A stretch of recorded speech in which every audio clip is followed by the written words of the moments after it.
Estudiaremos a continuación el catabolismo del hemo, la formación de los distintos tipos de bilirrubina y las patologías frecuentemente asociadas al catabolismo, que son las llamadas ictericias. Los objetivos de esta clase implican, en primer lugar, conocer el metabolismo de la bilirrubina. En segundo lugar, interpretar las etapas de su formación, conjugación y excreción con el fin de aplicarlas a la explicación de las distintas enfermedades relacionadas con su metabolismo. Y finalmente, justificar las alteraciones de laboratorio que ocurren en dichas enfermedades. La bilirrubina es el producto final del catabolismo del núcleo hemo, presente en la hemoglobina, en la mioglobina, en los citocromos, en las catalasas y en las peroxidasas. La principal fuente de hemo lo constituye la hemocateresis normal, es decir, la lisis fisiológica de los eritrocitos una vez que han cumplido con su vida media de aproximadamente 120 días. Esto representa el 80% de la fuente de hemo. Por otro lado, un 20% restante es aportado por proteínas como la mioglobina, los citocromos, las catalasas, las peroxidasas y la muerte de precursores eritrocitarios prematuros que reciben el nombre de eritropoyesis ineficaz. Como ustedes recuerdan, el hemo está formado por un núcleo tetrapirrólico denominado protoporfirina 9, en el cual se agrega el hierro con 6 valencias de coordinación, 4 a los nitrógenos pirrólicos, la quinta valencia de unión a la cadena beta-globina y finalmente la sexta valencia para el oxígeno molecular. La bilirrubinemia total normal es de 1 miligramo por decilitro y está compuesta por la bilirrubina no conjugada o indirecta, 0,8 miligramos por decilitro, que es aquella que circula unida a la albúmina y que por lo tanto no filtra por el riñón. La bilirrubina conjugada o directa, 0,2 miligramos por decilitro, es más soluble, se excreta por la bilis al intestino y en casos de colestasis tanto intra como extrahepática puede pasar a la sangre y ser eliminada a través de la orina. En ese caso hablamos de coluria, o sea, la presencia de este pigmento biliar en la orina. Normalmente se elimina urobilinógeno por orina, que es un producto de degradación de la bilirrubina, pero no se eliminan pigmentos biliares. La presencia de pigmentos biliares en la orina, como habíamos visto en la diapositiva anterior, es siempre patológica y se denomina coluria. La eliminación de materia fecal más clara como consecuencia de una colestasis, generalmente de tipo intra o extrahepática, se denomina hipocolia. O bien, si la materia fecal carece de color, es color masilla, se la denomina acolia. Si la materia fecal es más oscura, se llama hipercólica o hipercrómica, porque en ese caso existe una mayor cantidad de estercobilinógeno en la misma. Como recordarán, normalmente el hemo, proveniente de la hemoglobina, la mioglobina, los citocromos, las catalasas o las peroxidasas, en el sistema monocito macrófago va a ser transformado por la hemoxigenasa microsomal en biliverdina, que es el primer pigmento biliar. La biliverdina, por su parte, por acción de la biliverdina reductasa, se va a transformar en bilirrubina no conjugada, la cual, por ser poco soluble, va a ser transportada por la albúmina al hígado. La bilirrubina no conjugada unida a la albúmina, que por eso no filtra a través del riñón, llega al hígado donde es recibida por dos proteínas conocidas como ligandinas IZ que participan en la captación de la bilirrubina a la célula hepática. Posteriormente, estas proteínas van a transportar a la bilirrubina no conjugada al retículo endoplásmico liso, que es el lugar donde se realizará la conjugación con dos moléculas de ácido glucurónico. El producto final será el dicluroronato de bilirrubina, que será excretado primero a través de los canalículos intrahepáticos para pasar finalmente a la bilis y ser excretada entonces a la vía biliar principal. La bilirrubina conjugada que llega a la luz intestinal se encuentra con las bacterias intestinales y a través de reducciones sucesivas va a formar los urobilinoides. Estos urobilinoides pueden tener varios caminos. Por ejemplo, si se van a eliminar por materia fecal, lo van a hacer como estercobilinógeno, que después en contacto con el oxígeno van a dar estercobilina, que es la que es responsable del color amarronado de la materia fecal. Y por otro lado, otro de los caminos es transformarse en urobilinógeno, el cual es reabsorbido a través del circuito enterohepático, pasa por el hígado, pasa por la sangre y se elimina habitualmente como urobilinógeno a través de la orina. ¿Qué es la ictericia? La ictericia es la coloración amarillenta de la piel y de las mucosas cuando la bilirrubinemia total supera los 2 miligramos por decilitro. Cuando la cifra de bilirrubinemia total oscila entre 1.5 y 1.9 miligramos por decilitro, se habla de subictericia. Y generalmente la subictericia es reconocible clínicamente por la pigmentación amarillo-anaranjada del velo del paladar. La ictericia puede detectarse precozmente en el velo del paladar, que cambia su característica coloración rosada por un color más bien anaranjado. Y lo más importante también es que hay distintos grados de ictericia. Muchas veces la bilirrubina se acompaña de la retención de sales biliares y el paciente adopta un color verdínico. Esto se suele observar sobre todo en los pacientes con cáncer de la cabeza de páncreas, por ejemplo, que hacen una importante ictericia obstructiva extrahepática. En esta diapositiva ustedes pueden apreciar pacientes con distintos grados de ictericia. Muchas veces, en los casos de hemólisis, por ejemplo, la ictericia es muy sutil. Se dice habitualmente que el paciente está más pálido que ictérico. En otras patologías, como ser en las hepatitis, el paciente toma una clara coloración amarillenta, conocida también como ictericia flavínica, y en casos de obstrucción de la vía biliar, sobre todo extrahepática, como en el caso de un paciente con cáncer de la cabeza del páncreas, el paciente puede tomar una coloración hasta amarillo verdosa, que es lo que se conoce con el nombre de ictericia verdínica. Cuando un paciente nos consulta por la coloración amarillenta de la piel y o de las mucosas, lo primero que debemos establecer es si se trata de una verdadera ictericia o de una falsa ictericia, también llamada pseudoictericia. Las pseudoictericias ocurren generalmente por la acumulación de otros pigmentos, como ser en el caso de la hipercarotinemia, que se da por ingestas excesivas de carotenos, o también trastornos del metabolismo de los mismos, en el caso de la diabetes o en el caso del hipotiroidismo, entre otros metabolismos. En la insuficiencia renal crónica y retención de urocromos, que dan también a la piel una coloración falsamente amarillenta o falsamente ictérica, y finalmente la ingestión de ácido pícrico con fines de simular una ictericia también puede provocar, como les decía, una pseudoictericia por pigmentación de la piel. Si el paciente está amarillo, puede tratarse de una ictericia o de una pseudoictericia. La ictericia es generalizada, compromete la piel y las mucosas, puede acompañarse de coluria, de hipocolia o incluso hasta de acolia, y hay manifestaciones de laboratorio que confirman el aumento de la bilirrubina en plasma. En tanto, en la pseudoictericia, ya sea por la ingesta de carotenos, el hipotiroidismo, la insuficiencia renal crónica o la diabetes, generalmente compromete las áreas expuestas y respeta las mucosas y las conjuntivas.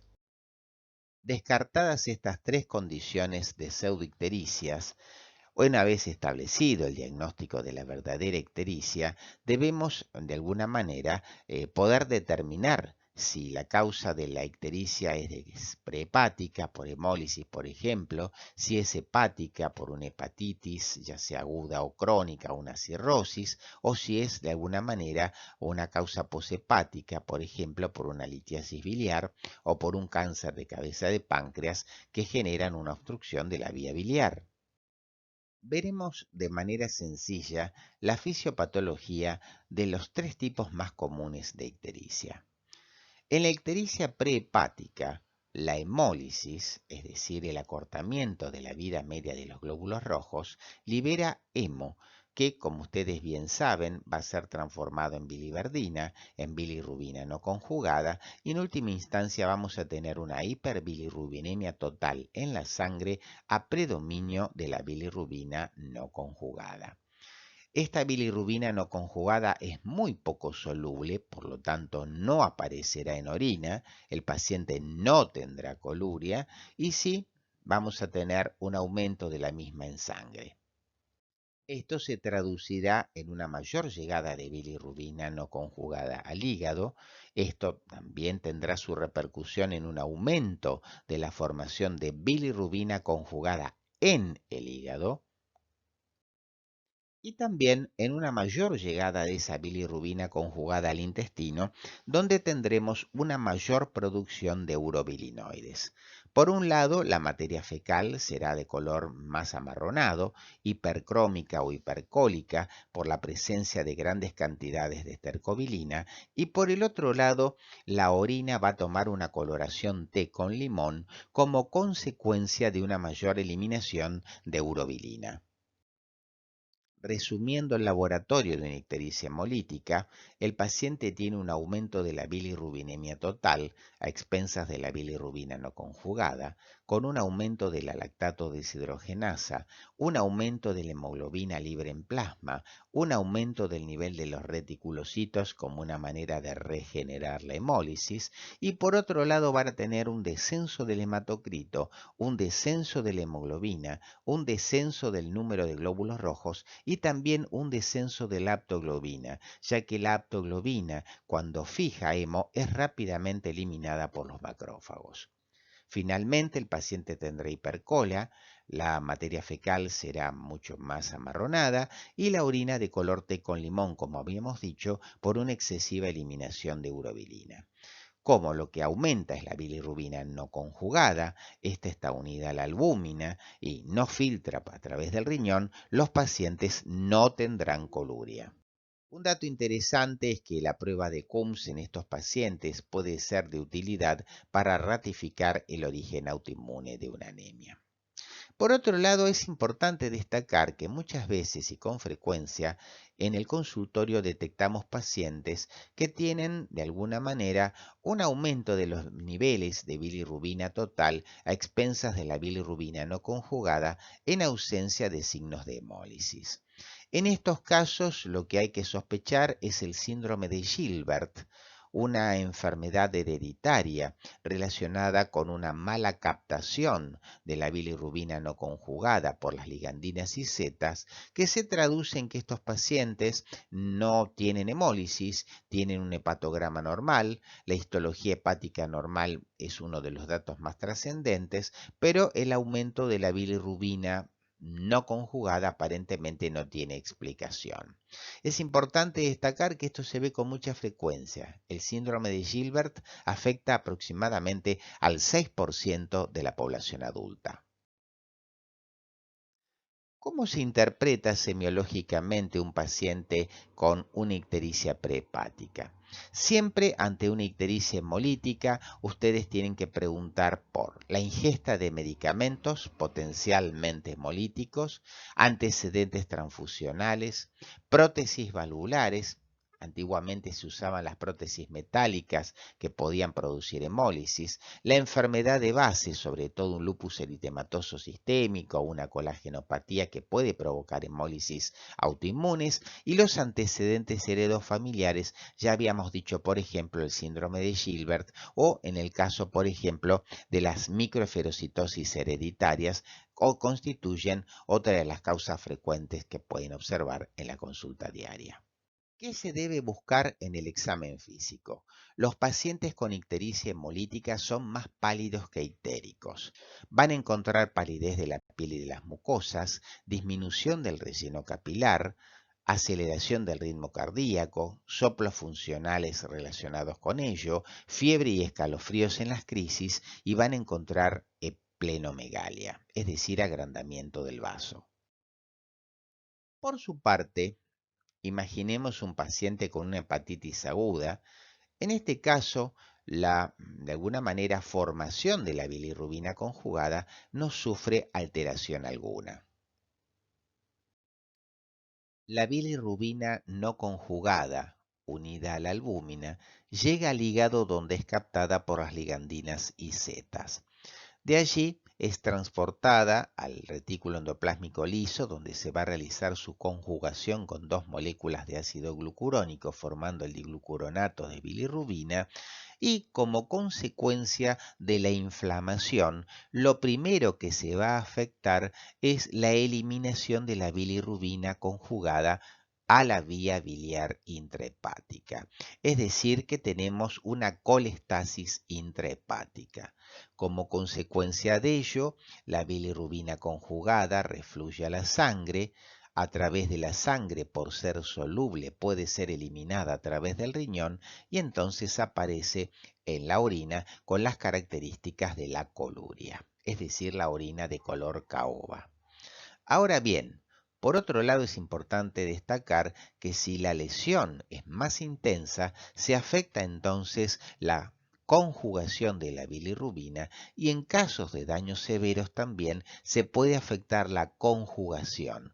Por eso, en hepatitis muy severas van a ver ustedes también que a la par del aumento de la bilirrubina conjugada, también termina aumentando en última instancia la bilirrubina no conjugada, porque les había comentado que el daño hepático severo lesiona también la conjugación y también la captación. La cantidad de bilirrubina conjugada que llega al intestino va a ser mucho menor, la producción de urobilinoides va a ser mucho menor y entonces, como dato clínico relevante, vamos a encontrar que la materia fecal tiene un color más claro. Se dice que la materia fecal es hipocólica o hipocrómica. El laboratorio de un paciente con una ictericia hepática revela un aumento de la bilirrubinemia total a expensas de la conjugada. Habiendo una hepatitis, hay signos claros de hepatonecrosis, por lo tanto tendremos aumento de las transaminasas ALAT y ASAT. Vamos a tener, por los distintos grados de colestasis que genera la hepatitis, un aumento de la fosfatasa alcalina y la gamma-glutamil transpeptidasa, y vamos a tener un descenso de la pseudocolinesterasa y del colesterol, ya que la enzima lecitincolesterol aciltransferasa, que es la enzima que esterifica el colesterol, va a estar alterada su formación por la disfunción hepática. ¿Qué preguntar en estos pacientes? El tiempo de evolución de la ictericia y la progresión, los antecedentes de hepatitis, alcohol, medicamentos, transfusiones, tatuajes, piercing y hábitos sexuales, el color de la orina y de la materia fecal, la pérdida de apetito y de peso, la presencia de astenia y fundamentalmente los antecedentes heredos familiares y de medios que tiene que ver con el agua potable, las excretas y la presencia de animales domésticos. Buscamos en el examen físico. En los pacientes con hepatopatía crónica de causa alcohólica se describe lo que se llama el hábito de Svostek. Como consecuencia de la incapacidad del hígado para detoxificar los estrógenos que provienen de la glándula suprarrenal en el hombre, el paciente tiene cierto grado de hiperestrogenismo manifestado por ginecomastia, vello pubiano triangular, hipotrofia testicular y palmas hepáticas. Las palmas hepáticas surgen como consecuencia del efecto vasodilatador que tienen los estrógenos. Por su disfunción hepática, el paciente muchas veces no puede eliminar restos aminos y entonces tiene un cuadro llamado de encefalopatía hepática, cuya manifestación clínica más frecuente es la presencia de flapping o asterixis. El hígado puede estar agrandado en la etapa presirrótica de muchas enfermedades. Vamos a tener esplenomegalia por la hipertensión portal que la obstrucción del hígado produce y vamos a tener también circulación venosa colateral y ascitis como consecuencia de esa misma hipertensión portal. Finalmente, Imagínense ustedes un paciente con un cáncer de la cabeza del páncreas que va a tener una ictericia conocida como ictericia posthepática. En este caso, todo el mecanismo de la formación de la bilirrubina es absolutamente normal. La bilirrubina no conjugada llega al hígado, los mecanismos de captación de la bilirrubina son normales, los mecanismos de conjugación de la bilirrubina también son normales y lo que se altera es la excreción de la bilirrubina a través de la vía biliar. Esto trae como consecuencia que la bilirrubina conjugada pase a la sangre, se elimine a través del riñón y el paciente tenga una intensa coluria. Por otro lado, junto con la bilirrubina conjugada también refluyen sales biliares y esto determina que el paciente tenga prurito y que la espuma de la orina que elimina el paciente sea habitualmente de color verdosa y esa espuma también sea persistente por la acción batótona que tienen las sales biliares. Por otro lado, al no llegar bilirrubina conjugada al intestino, la materia fecal va a tener distintos grados de coloración prácticamente sin estercobilina, por eso muchas veces se habla de la acolia o de la materia fecal color masilla. Y por otro lado también estos pacientes van a tener, como habíamos dicho recién, una importante coluria con una espuma de color verdoso y persistente. Básicamente, el paciente que tiene un cáncer de la cabeza del páncreas, en su laboratorio va a experimentar un aumento de la bilirrubina total a expensas de la bilirrubina conjugada, generalmente en una relación de 3:1 o más, un marcado aumento de la fosfatasa alcalina de origen hepatobiliar, un aumento de la gamma-glutamiltranspeptidasa, un aumento de la colesterolemia, ya que al no llegar bilis al intestino se libera la síntesis intestinal de colesterol y vamos a tener también una disminución del tiempo de Quick como consecuencia de la no llegada de bilis y de sales biliares al intestino, vamos a tener una menor absorción de vitaminas liposolubles, entre las cuales se encuentra la vitamina K. ¿Qué se interroga al paciente? Bueno, básicamente los antecedentes de intolerancia a colecistoquinéticos, ya que muchas veces los cálculos de la vía biliar pueden enclavarse y también generar una colestasis extrahepática, la presencia de prurito relacionado fundamentalmente con la retención de sales biliares, la presencia de hematomas espontáneos que tiene que ver con la no absorción de la vitamina K, el tabaquismo porque está intensamente relacionada con el cáncer de páncreas, la pérdida de apetito y de peso que tiene que ver con las hepatitis crónicas y fundamentalmente con el cáncer, como decíamos recién, del páncreas, la orina color caoba por la coluria con la espuma verdosa y persistente y la materia fecal de color masilla. Como siempre, muchas gracias por la atención dispensada.